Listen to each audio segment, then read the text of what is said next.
Hi everyone, welcome. Lovely to see you all here. My name's Jordy Silverstein and I'm your host for this evening. I'm a historian based at Melbourne University. And we just want to start by acknowledging that we're gathered here today on the lands of the Wurundjeri people of the Kulin Nation to pay our respects to elders past and present and to any other elders who might be present here today, and to acknowledge that sovereignty has never been ceded and that colonisation continues in all sorts of ways. And I think, there's really important links here between that we're going to be talking about and that will come to mind as we talk about what's happening in Palestine and in Gaza and experiences of dispossession and control over where people live. So we acknowledge the Aboriginal people whose land we walk on. So we're here tonight to have a conversation with Laila El-Haddad. Laila is a Palestinian writer and chef. Her work has appeared in the Washington Post, in New Statesman and The Guardian, on BBC, CNN and Al Jazeera. And some of her most compelling work has been published on her blog, Gaza Mom, which she started back in 2004. And the blog interweaves personal stories with grassroots reporting, political opinion and amazing local recipes. She's the author of 2 books. First one, Gaza Mom, Palestine, Politics, Parenting and Everything in Between, which is a compilation of blog posts and of her journalism, and Gaza Kitchen, the beautiful Gaza Kitchen, a Palestinian culinary journey, which was co-written with Maggie Schmidt, and the second edition was newly released and is for sale up the back for those who want afterwards, cash only. But yes, we would love you to purchase a copy, and Laila will be happy to sign copies. It's been called a real classic and essential, and Claudia Roden, who's a famed cookbook writer who many of you might be familiar with, has written that we get from this very special book a rare insight into the intimate everyday lives of engaging people who grow vegetables and herbs and raise pigeons and rabbits on their rooftops, even as they lament their predicament. So welcome, Laila. Thank you.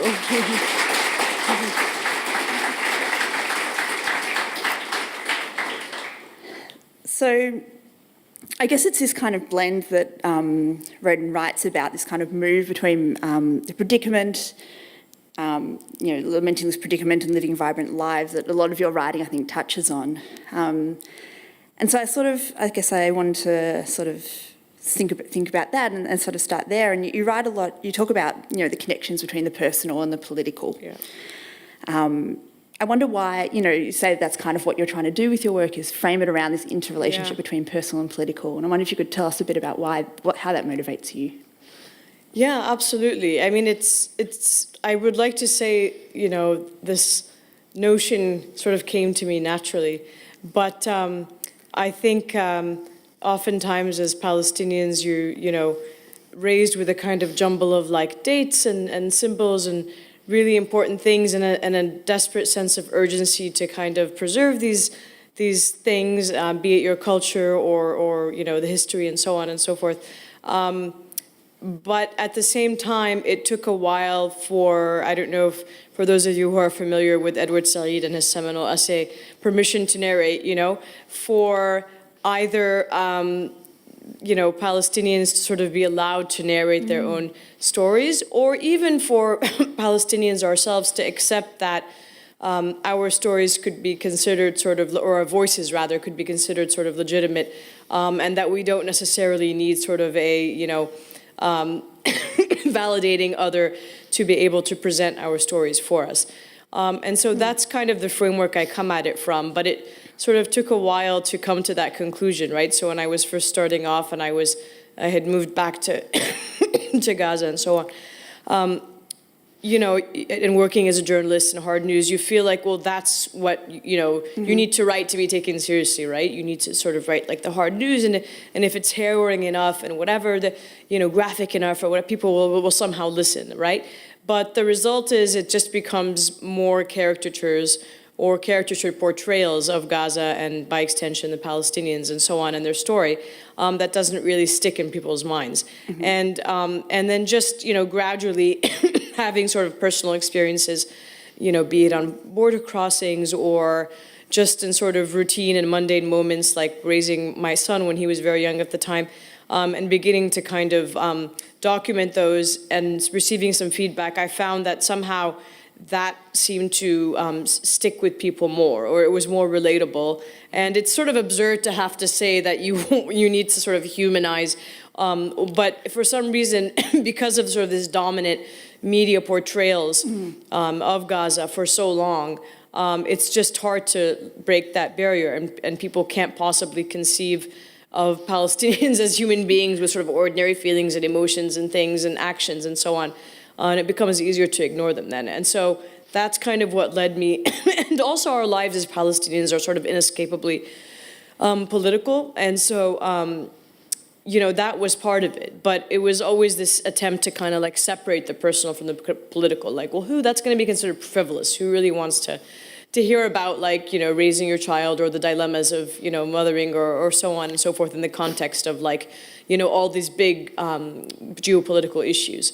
But like, as it turned out, it was and again, it was related to this whole concept of, you know, of permission to narrate and finding one's voice and kind of owning that narrative and that voice. And so it took me a while to kind of own that and accept that, but I found it to be the most effective way to convey, you know, my small sort of boring story, but then by extension, like, you know, part and parcel of the larger Palestinian story. So you mentioned Saeed, and I wonder, are there other Palestinian writers who are also doing this kind of work that you're talking about, that you sort of see yourself as? Well, these are, I mean, you know, he's sort of more a classic, obviously late Palestinian, you know, author and critic and so on. But I think you only sort of in the last 10 years began to see the emergence of a new wave of young Palestinian writers who began to kind of use this sort of method and find their voices and own it and begin to write, especially in the English language, at which many of them are very, very adept, especially in Gaza, to be able to write about their experiences, right? And so this is new. I think I would say in the past 10 years you began to see this develop, which is fantastic. And being able to, again, negotiate sort of both multiple spaces and address both worlds, right? Be it sort of the Western world or the Arab world. Yeah. And it's also, I mean, you write, there's a blog post as well in there, and you write about also hip hop and the growth of, I guess, those kinds of music. And so there is this kind of resurgence, I guess, with this younger generation. There is. I mean, that's sort of been around for a while. You find this really incredibly creative spirit in Gaza. You know, I think it's, you know, dire circumstances force people, right, into, you know, into other, whatever means possible, right, to be able to express themselves and also to survive and to find comfort and dignity in all of these things in whatever spaces they can, right, be it the kitchen or music or, you know, art, but all of these kinds of disciplines you find tend to thrive in Gaza. And do you find that are there connections kind of between Palestinians living in different places? Because I guess as well as Gaza and the West Bank and within Israel, there's Palestinians all around the world. Right. And I mean, this is something I always mention is that, you know, there's actually more Palestinians living outside of the context of the land, right, than there is inside.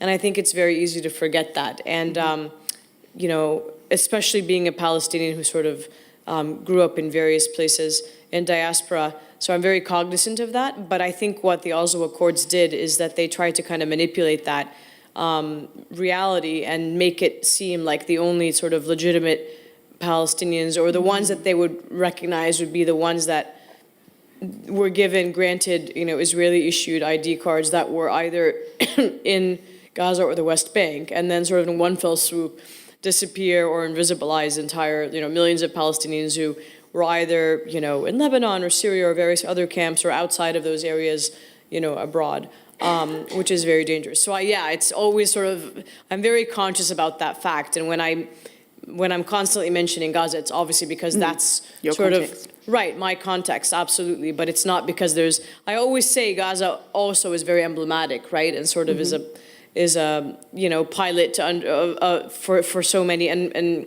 a key to understanding so much of what else happens in Palestine. But it's not as though there's any more of a focus on it, you know, than anywhere else. Yeah. So you mentioned Oslo Accords, and I guess often the Oslo Accords are thought of in the general world as this kind of good moment. Right. But from Palestinian perspective, it's not seen that, and that had an effect on how you could live and where you could live and your family. Yeah, absolutely. I mean, initially, even for Palestinians, you know, it was, you know, heralded as very fleetingly as this kind of, you know, well, maybe this is something good, it's heralding this new era, you know, and then it sort of gradually, and only to sort of a select few critics who from very early on recognized it for what it was, and it was just sort of a smokescreen, and including Edward Said, but many others, it took time to understand sort of what it really was, and that it was just institutionalizing a lot of these realities and sort of subcontracting the occupation to, you know, an authority, a Palestinian authority, and then acting as a smokescreen for continued settlement expansion while never, you know, mentioning sort of any statehood of any kind. So it took a while for people to recognize that, and then obviously 20 years later, it's become clear that it's just kind of, you know, a completely, you know, useless bunch of ink on paper, or actually very dangerous, I should say, you know, ink on paper, Absolutely. Yeah. So, yeah, as you said, you came back to Gaza at a certain point, so but you were born outside. And so what brought you back to Gaza? Yeah, so you know, like many Palestinians at the time, my parents were working in the Gulf.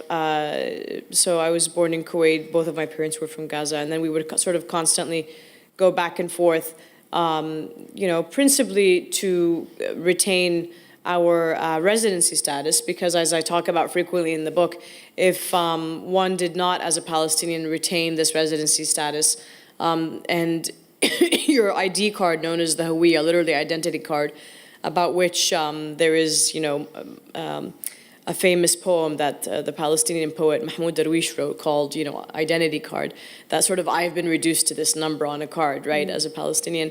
Then if you didn't go renew it, it would be, your residency rights would be revoked by Israel, and your ability to travel to your own homeland would be denied, sort of just like that. So anyway, but we felt it was like this, almost this onus as children, like, of course we didn't totally get it, but it was like this thing my mom insisted that we had to do, and you know, it was this really arduous, like 3-day journey that included like strip searches and waits on the borders, and it was, I mean, it was a horrible experience, right?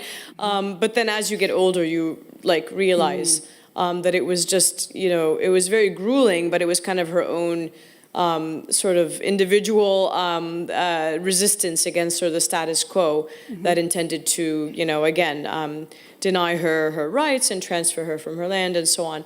And so it was in an effort to be able to, again, reconnect with, you know, that land and to understand more about my history and so on, that, you know, I always wanted it. I thought, okay, well, I never got the chance to actually live there continuously. So when one presented itself, I thought, you know, let me take it and see, you know.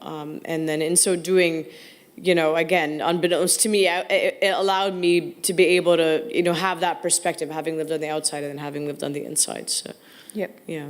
So did your parents pass on particular sort of histories and memories of their prior life in Gaza to you? What were they sort of like the... Yeah, well, no, so they eventually moved back, right? So they retired, and you know, my mother was always very insistent that this is like, you know, this is the place of ultimate return, right? So and they had the ability to do that because they had the ID card, and many other Palestinians didn't, right? Including my own husband, whom I met in the US, but who's a Palestinian with refugee status, right? So from a village near Haifa, where his parents were from, and he grew up in a refugee camp in Lebanon. So he, for example, does not have that ID card, so he would not be able to go back. So my mother was very conscious about the fact that we have this right and we should, or this responsibility, as she saw it, that we need to fulfill, and so therefore it's sort of our obligation to go back. So she did move back, and you know, even though technically I should be able to give my residency status to my husband, the way that the laws work is that the Israelis have frozen the process of what's known as family unification. So a Palestinian can't give her Palestinian spouse residency status. So this affects like tens of thousands of families, including some that are Palestinians who are residents of Israel, and others who are residents of the West Bank, and others who are residents of Gaza. And you have families torn apart or living sort of illegally in their own land, right, at risk of being caught at any moment at a checkpoint or whatever. So, yeah. And that's really throughout the book and throughout your blog post, it's a thing that you keep coming back to. Yeah. There's, if I can I think primarily because it's like, it seems like it's a lot of bureaucracy, but it really gets at the crux of like understanding the way that these really seemingly arcane laws work, you know, is sort of at the heart of, you know, how the occupation sort of controls Palestinian everyday life and really sort of severs the social ties and the fabric of society and so on. Yeah. Yeah. Yeah, there's so many, and I'm sure some people here have read it as well. But there's so many incredibly poignant examples, I guess, of you trying to get through Rafah. Right. Of the book towards the end where you're trying to come back, and Egypt won't let you in to go through. And I wonder, that's an incredibly poignant story. Yeah, and then you have this sort of other angle where people sometimes mistakenly assume that. Egypt, which, neighbors Gaza's southern border, is sort of naturally an ally or something, or their interests are aligned is the best way to put it. And I keep reminding people that, that's not the case, or it's never really been the case, right? Especially because they're run by the, the military. Yeah. And the Egyptian military has very different interests, right, than the people. And so that's never been in their interest. And there's always been a sort of a collection of different excuses that they've used. But when the border did come ultimately under their control, they adopted and used the same sort of Israeli governing mechanisms. That was part of the arrangement, right? Because they still don't have total control over that military corridor according to the Camp David Accords, but they use the same Israeli governing principles, which is that not any Palestinian can cross that border. It has to be someone with an Israeli-issued Gaza ID card. So a West Banker can't cross into Gaza through there.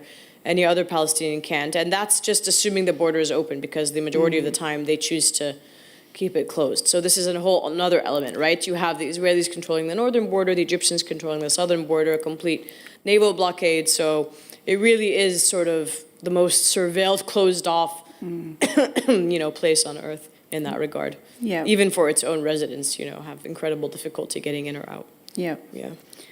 Sorry. That's fine. And I get, how the book covers quite a long period of time, but also ends, I guess, a while ago. But how have things changed over the years? What differences did you see, I guess, in the...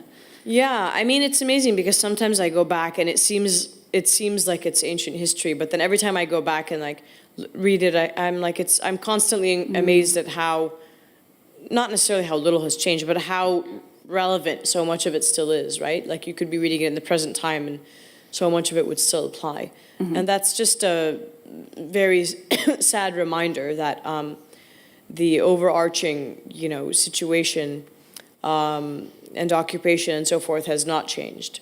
And I think I constantly talk about in the book, this desire by sort of the powers that be to maintain a status quo. And as long as that status quo, there's no aberration, then, it'll just, it can be stagnant, but then, okay, don't make a fuss or don't, and then things will be fine. You can live in this sort of, semi-normalcy, right? I think I also quote Mahmoud Darwish again because I find it, again, very poignant about choosing a harmless slavery but in total freedom.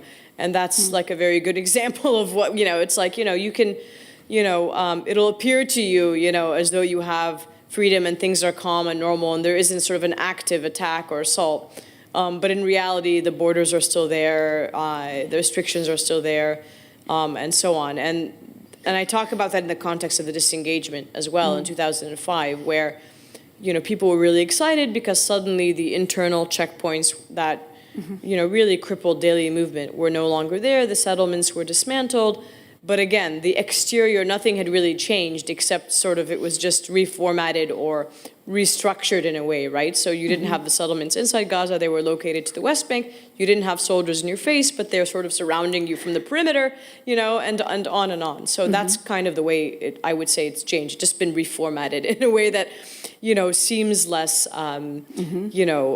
offensive, but is, is probably arguably far more, I think, dangerous in the sense that I feel like the Israeli military is more willing and able now to, in moments where there are so-called aberrations, to use a different kind of force than they would have before. they feel like, I feel like they have the leisure to do that now because there aren't any of their citizens inside that they would have put at risk. And so that's the real fear is it's almost like a laboratory now where they can kind of do what they want and try what they want. And you're kind of all these little guinea pigs living inside. Yeah. So. Yeah. And you talk about how there's kind of a control on food. And it's not, the point isn't to kill people, but it's to keep them kind of just... Yeah, and it's really, I mean, and I talk a little bit about this in the Gaza kitchen, I mean, in just one segment, not the whole thing, about how Gaza is almost a sort of really sort of twisted experiment in post-colonial, de-development theory and so forth, in the sense of like, okay, you have this kind of captive population, and this, territory that's like, neither sovereign nor, it's effectively occupied, but not fully militarily occupied, but it's fully controlled. And so, how can we utilize this sort of economically and otherwise, while at the same time keeping a full-out humanitarian crisis at bay? And these are all sort of documented facts. It's not kind of like a conspiracy. There's things that have actually officially been stated, right? Yep. Is like I think the advisor to Ariel Sharon at the time said something like, the idea is to put Palestinians on a diet but not starve them to death, or using these kinds of caloric formulas to ensure that in case anybody cries foul, that well, look, everyone is getting exactly whatever it is, 2,000 calories, so you can't complain, right? Yeah. Where it's been sort of systematic and deliberate impoverishment and de-development, and people's access to goods and ingredients has diminished remarkably. Even though things might be available, people just can't afford to buy them, and beyond that, it's just completely crippled any ability to develop or prosper, and people are not sort of they're just barely surviving, right? Yeah. So I mean, I quote, I think the director of the UN field office there said something like nobody's starving, but everybody is hungry, right? So it's kind of, you're constantly, I think he described it as an intravenous drip of relief. So there's constantly sort of this stream, this, IV line of things coming in, but it's never enough to kind of, fully like sustain people. I was always so struck, I guess, reading your book and reading, whenever I read, I guess, things written by Palestinians in Gaza or from any of these kinds of situations where it is kind of hard in the general sense to get information. And one of those moments, I guess, is also when you talk about the bees, and that the honey that's from closer to the border is better honey because the bees can go and eat the Israeli flowers. Right. Because there aren't flowers in Gaza. And there's these constant reminders that, obviously borders are man-made and manufactured, and they were not there. I mean, people think of the Gaza Strip as an entity that's always existed, right? Yeah. But it actually didn't, like, prior to 1948, and the Egyptian-Israeli armistice agreement. It was just the Gaza region, right? And it was divided into districts that initially were administered by the British and so on. And it was regions, and people would flow in and out, and it was Gaza City was the closest city to which many refugees sought shelter, right, when they were evicted from their homes and so on. But then you had these borders placed conveniently sort of around where most of those refugees had fled, and then they were obviously prevented from returning home. But I talk about how, and the reason that obviously the bees know no boundaries, right? So they can travel across the borders, and the reason they do that, not that they, purposefully want to travel across the border, is because so many of the eucalyptus and other trees that house, beneficial insects like bees and others have been cut down or uprooted by Israeli bulldozers and so forth, because they're along the border, and like more than half of that farmland has been completely cleared. And so obviously they need to look for other areas to pollinate, and that's what happens, is that they cross the border, and people see the irony in this, because farmers will say to you, this is from near the border or whatever. So I guess another thing you talk about, which is is the planes, the Israeli jets that come over, and you talk particularly, I guess, during the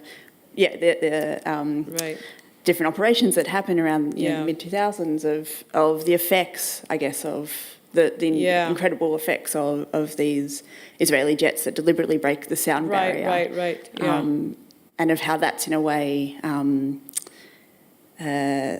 is it, I guess, a different kind of violence to the dropping of bombs, but...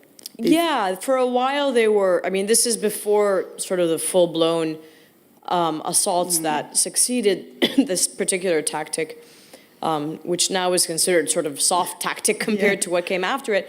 But yeah, you would have, again, jets that wouldn't do this before because there would have been Israelis living in Gaza before 2005.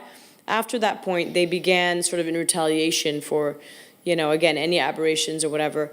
They would deliberately break the sound barrier over the civilian populations, creating incredible like shockwaves across the city. And it was severely criticized at that point. And, you know, I think it lasted for about, 6 to 9 months, and then that stopped. But then again, far worse things came afterwards. So, yeah.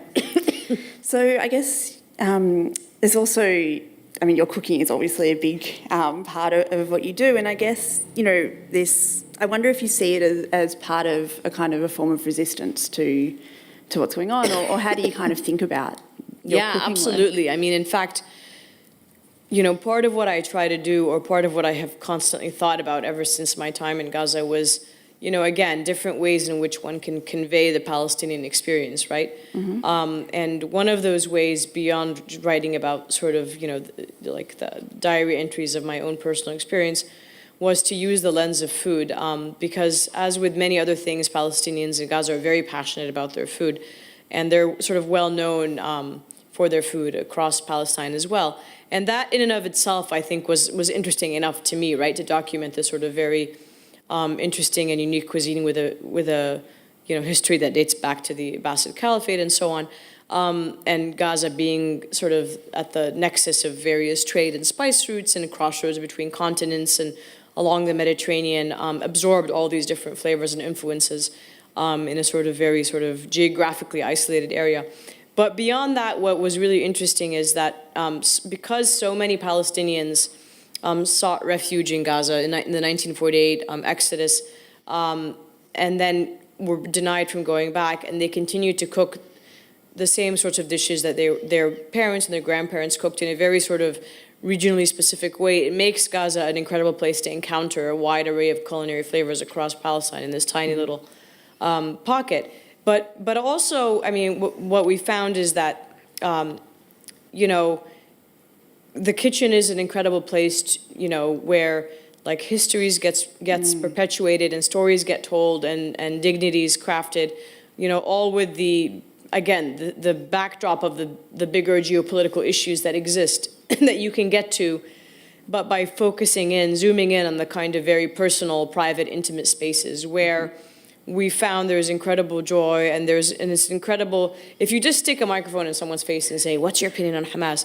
Or you kind of go to the kitchen, you cook with them and you see what they're doing and you hear their stories, you're gonna get much more out of it that way, right? And so we really wanted to document that and those ordinary moments and the beauty and all of that and the celebration of the life while not ignoring how all of that is affected by the bigger geopolitical issues. So it's kind of at the intersection of both of those topics. Yeah.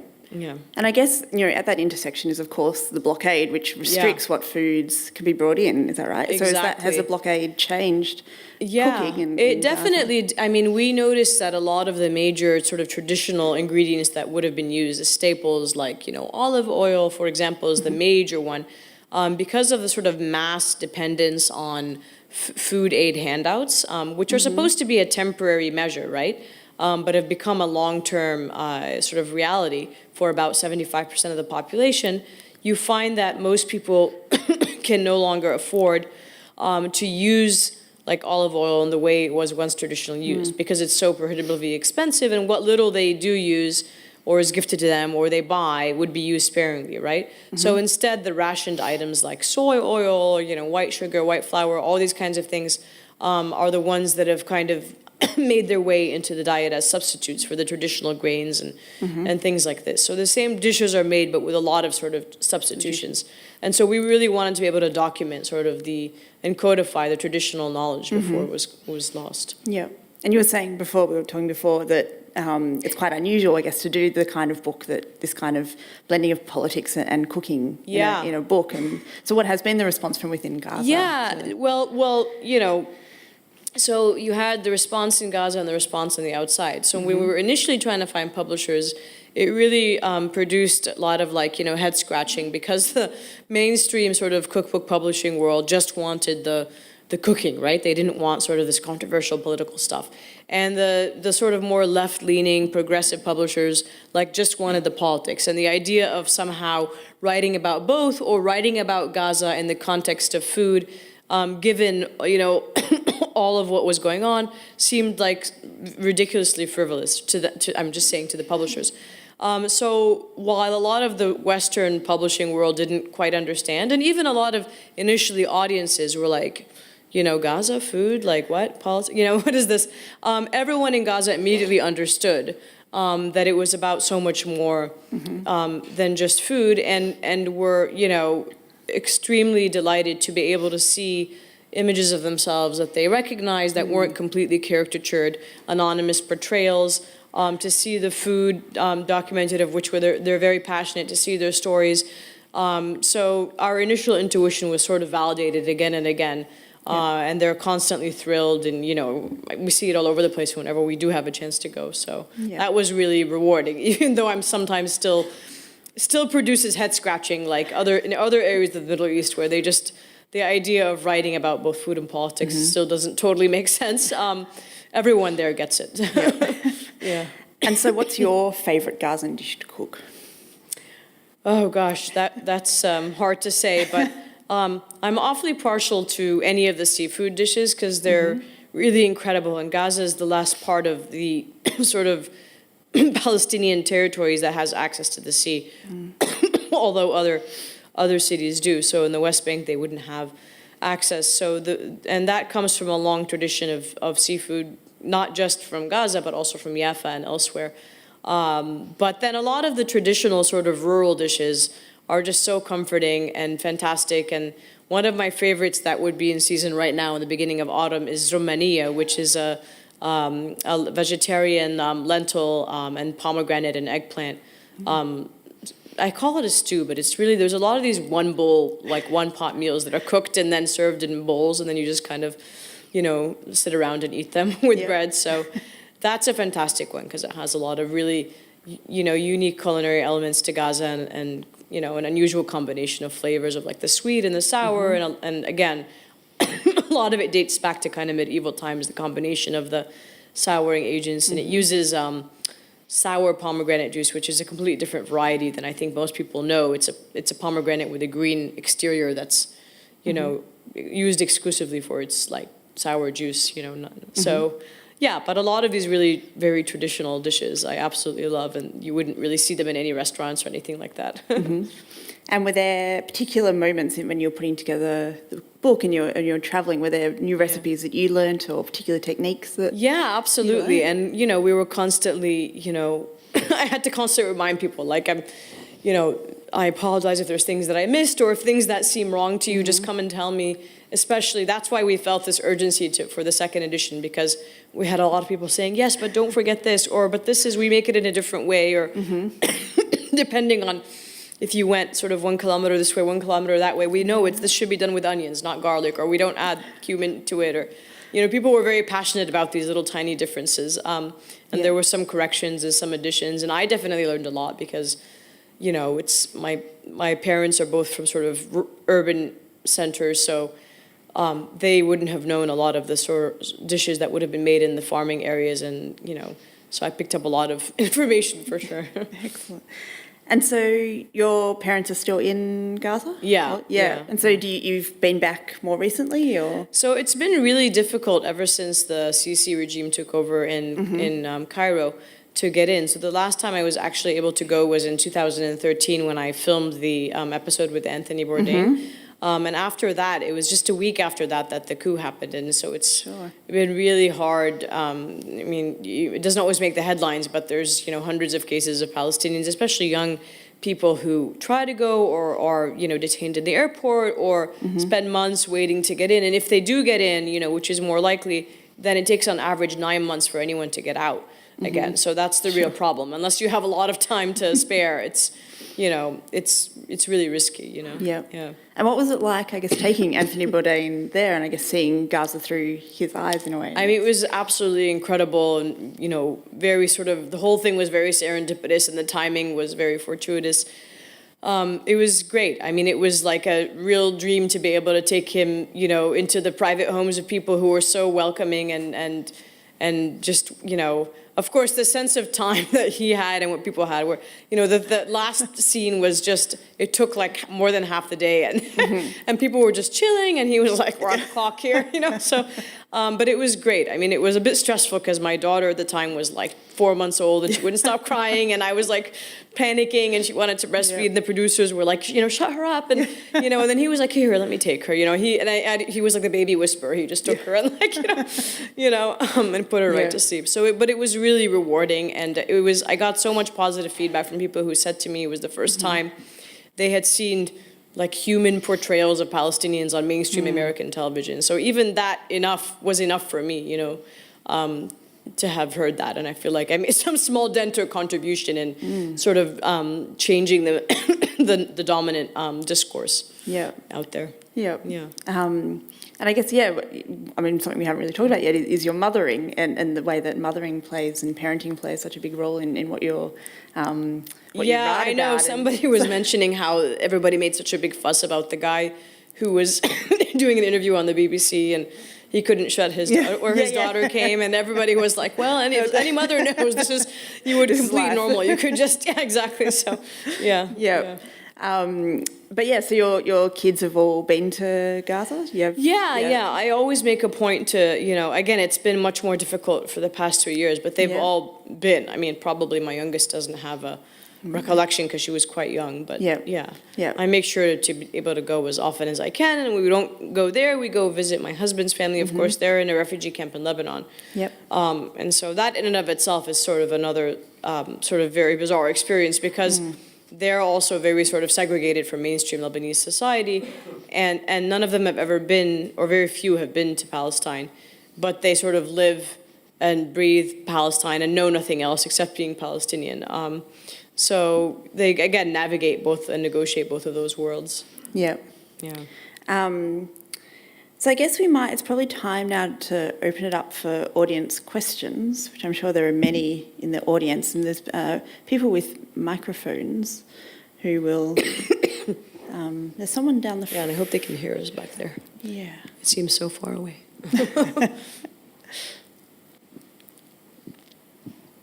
I want to thank the Wheeler Centre and you guys for a very illuminating discussion tonight. Thank you very much indeed. It was our pleasure, thank you.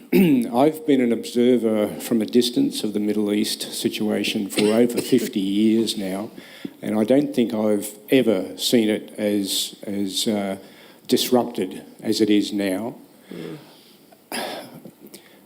Can I ask you to reflect on the fact that there are 1.6 million Palestinians living in Israel relatively peacefully, and I appreciate everything isn't hunky-dory, but across the Middle East it appears that Muslims can't live with each other in many respects. If you could address that. You mentioned strip searches. I took my 89-year-old mother to the airport for an overseas flight a couple of years ago, and because she had twin hip replacements, she got a strip search as well.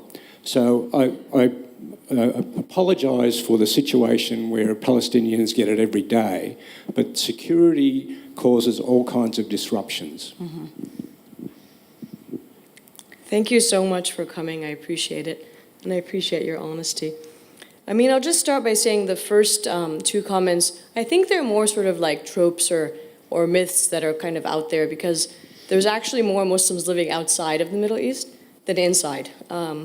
So I think we have this tendency to conflate like Arab, Muslim, or we think it's very easy and convenient to be able to say Muslims just can't get along, right? But what does that actually mean? And who are we actually talking about?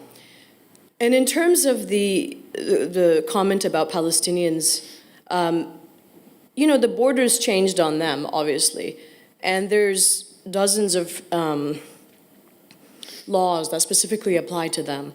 that discriminate against them, that disallow them from, doing certain things, living in certain places. Like I mentioned earlier, the family unification law. I don't know if you know, but that's an Israeli law that's been passed. That specifically only applies to the Palestinian citizens of Israel. That says they are not allowed to legally marry other Palestinians from the West Bank or Gaza legally. And so you have dozens of cases. There's a great website called loveunderapartheid.com that I urge you to look at, and it talks of testimonies of Palestinians who live these very, ruptured lives because, and again, it's their indigenous homeland. There's a law that says the number of Jews has to outweigh the number of non-Jews in the city of Jerusalem to a ratio of 75 to 25%, for example. And in line with that, there is policies that have been set out to ensure that remains the case, to transfer Palestinians out of their homes there. That only applies to them. If Palestinian Jerusalemites are not there for a certain number of years, their residency rights of Jerusalem are revoked, and that doesn't apply to non-Palestinians of the city. So, we shouldn't be deceived in any way. We shouldn't confuse, submission, for example, or pacification for peace in any way. And the same applies for Gaza. I was mentioning earlier, just because things appear quiet, it doesn't mean that people necessarily have their freedoms or that is a positive situation. So it's important to keep those things in mind. Palestinian lives have been ruptured,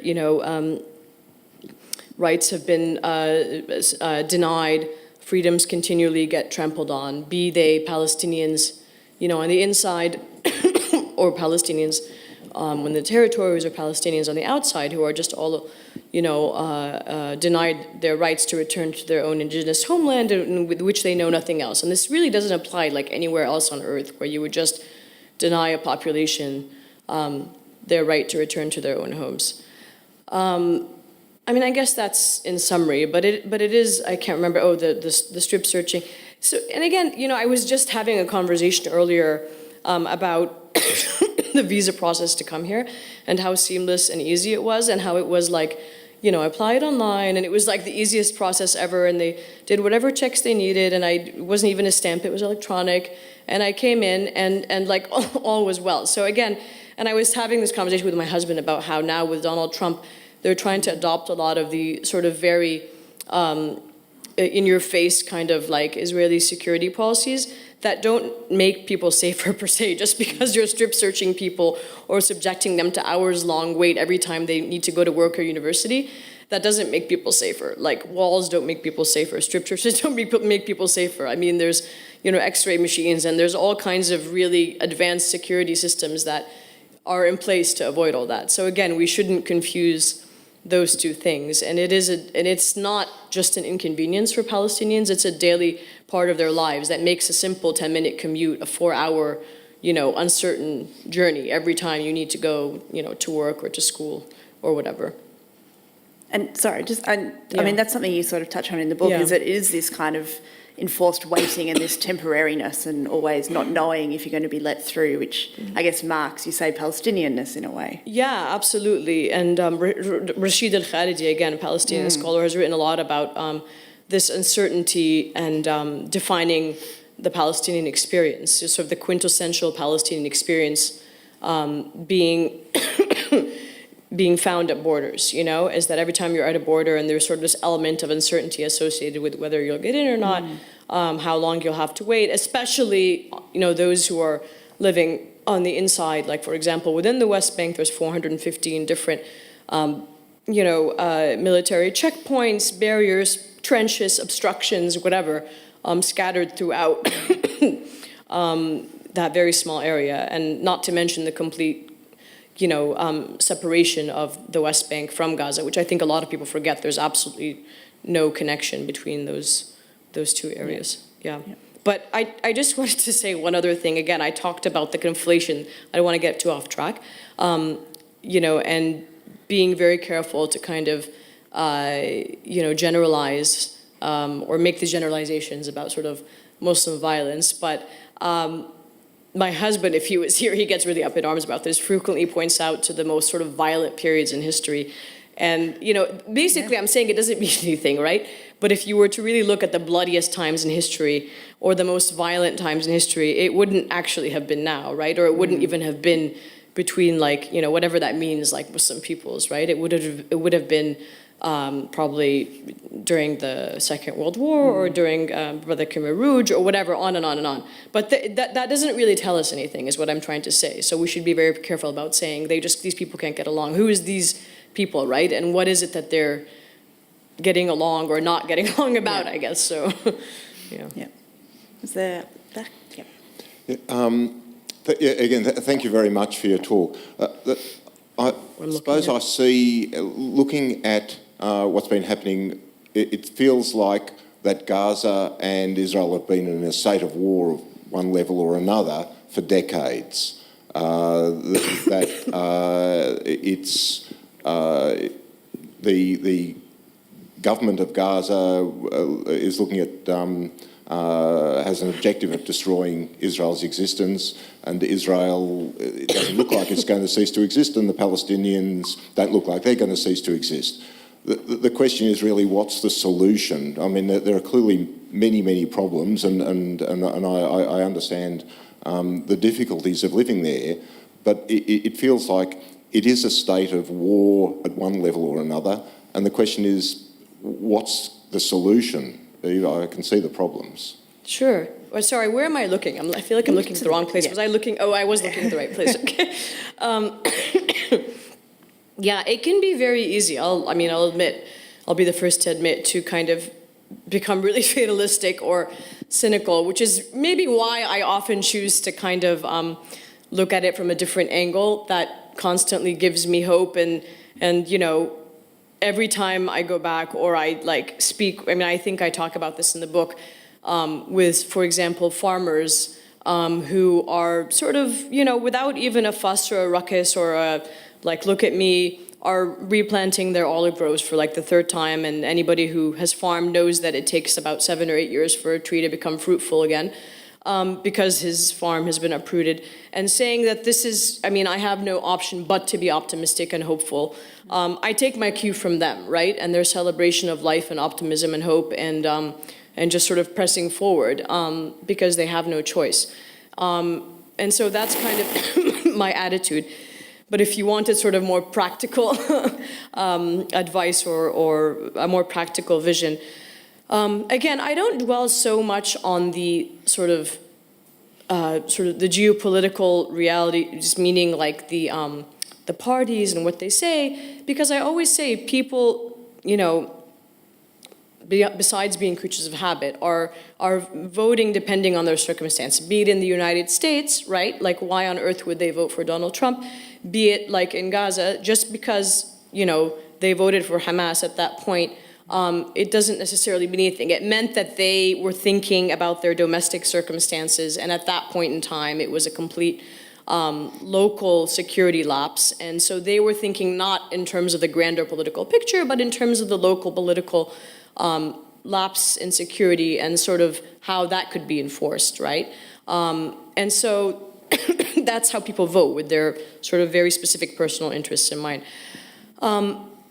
If we were getting into details about, who thinks what and who does what, I always remind people, if that's what we're going to be nitpicking about, the Likud charter flatly rejects the establishment of a Palestinian state and rejects the existence of Palestinians. So what does that mean in the end, If we're actually thinking of practical solutions, I'm personally a believer in that the only sustainable solution is sort of a one-state democratic solution in whatever form that takes, right? In confederation or whatever. But I feel like it's really the only realistic, practical, sustainable, and just solution for both peoples, in the sense that it would sort of resolve all the various issues. Because I don't feel like Israel can maintain or sustain itself as a so-called democracy while maintaining a sort of ethnic religious majority.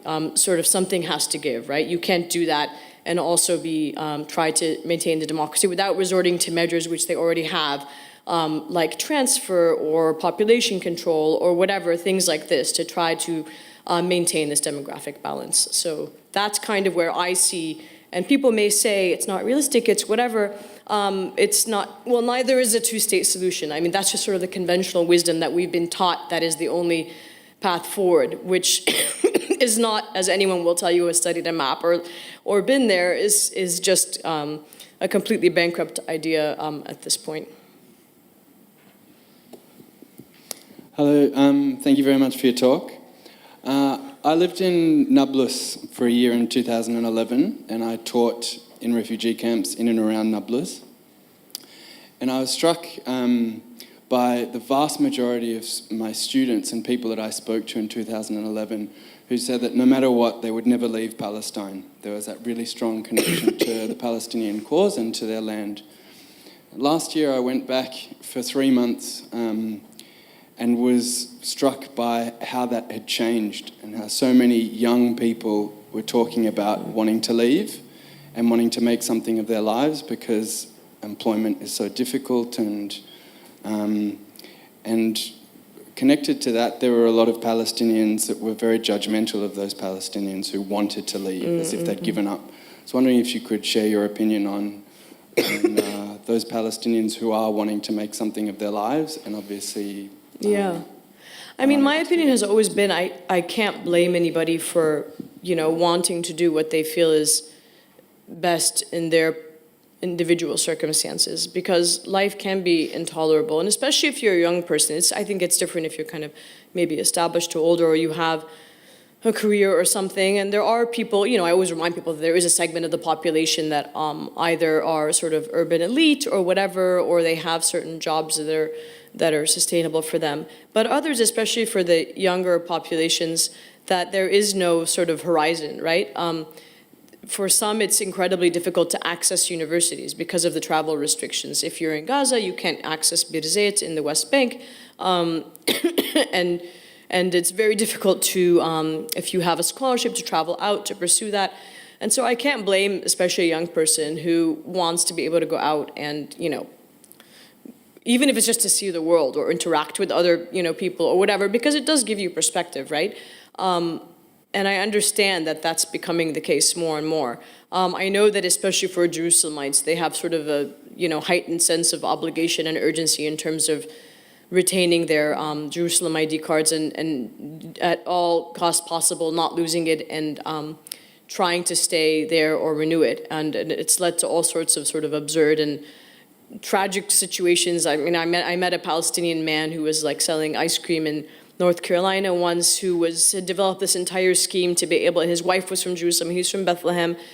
They didn't want to lose the Jerusalem status, so he would scale the separation barrier every day, and then he would get caught and kicked back to Bethlehem, and he couldn't see his family, so he went all the way to the US to try to get US citizenship so he could go back and live in Palestine, even though he would have to go out every 3 months to renew his visa, just so he could stay. So you do have people like that who will go to extreme lengths to do what they can to stay, and others that just feel it's not tolerable and need to go. And I feel like it's not my position to judge, because having been the child of parents who had to make that decision as well, right?